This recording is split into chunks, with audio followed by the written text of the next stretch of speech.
Europe's towns and cities are where the future is built.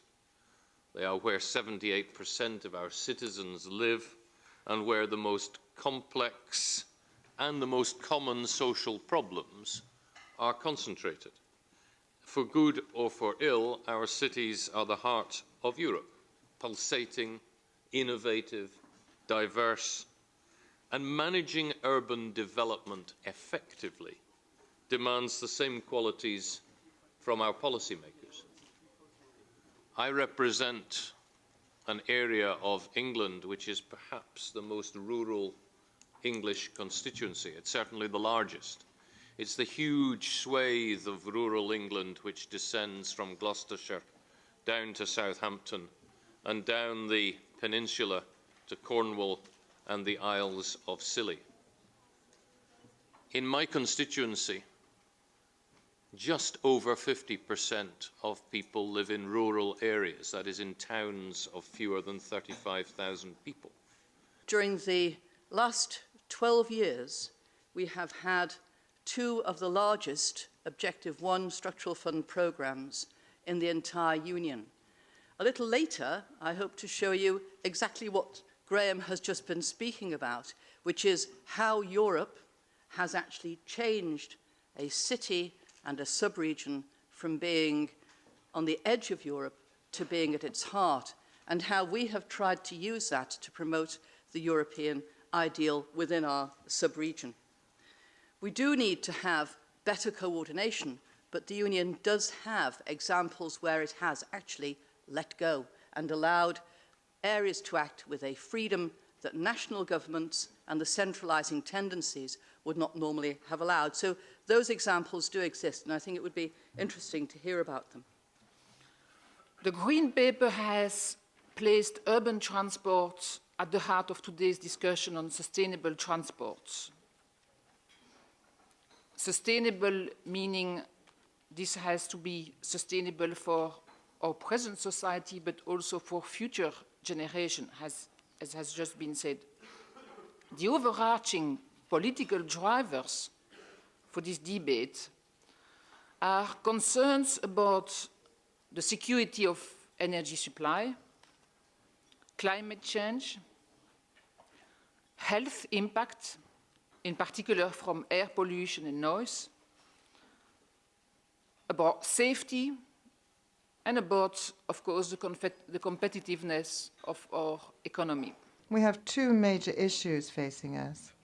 The first of these is a strategic issue, how we have to organize the instruments available to the community and to the individual governments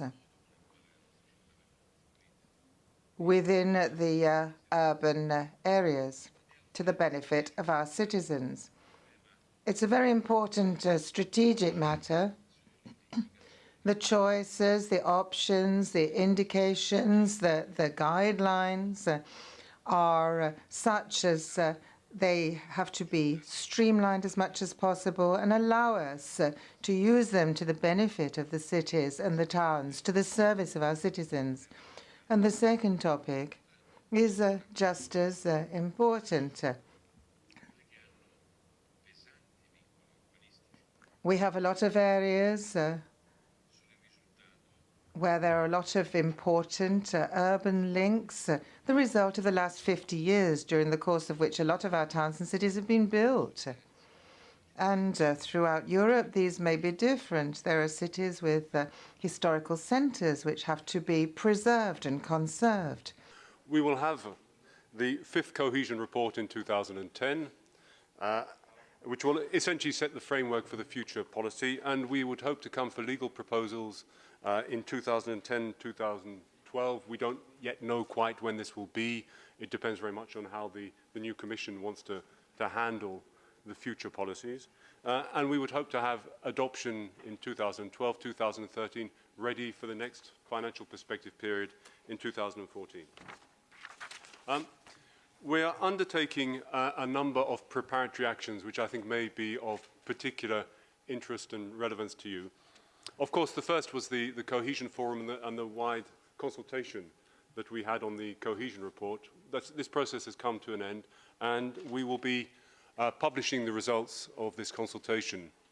Now, if we're talking about climate change, energy, the knowledge-based economy, all of the innovation that is part and parcel of the daily work of SMEs. Now, this is something which is relevant in terms of rural policy as well, but we know that it's predominant in terms of people living in cities and the role that they can play. We've been looking at demographic developments. We had a conference on that topic in Brandenburg, and we've seen that 1 to 2% drop in the population is taking place year after year.